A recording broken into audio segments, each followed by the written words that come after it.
the nervous system saying, please don't disappear on me again.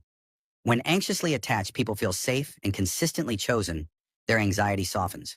They don't become less loving, they become more grounded. Then there's avoidant attachment, the most misunderstood and often most demonized style.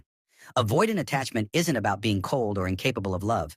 It's about learning that closeness came with cost. For avoidantly attached individuals, early experiences taught them that relying on others led to disappointment, intrusion, or emotional overwhelm. So they adapted by becoming self-sufficient, not because they didn't want connection, but because it felt safer not to need it. As adults, avoidants often crave intimacy on a subconscious level, but feel threatened by it once it arrives. When relationships deepen, their nervous system interprets closeness as pressure. They may withdraw, go emotionally quiet, focus on independence, or create distance without fully understanding why.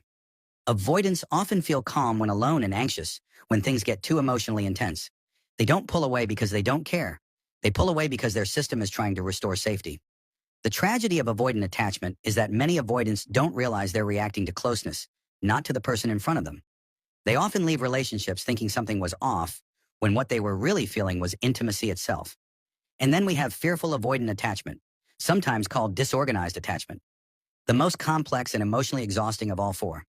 Fearful avoidant individuals grew up with both longing and fear intertwined.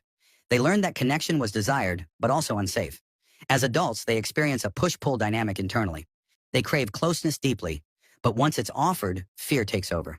They may pursue connection intensely, then suddenly withdraw, becoming confused by their own behavior. One moment they want reassurance, the next they feel suffocated by it. This isn't indecisiveness. It's a nervous system caught between two survival strategies fighting for control.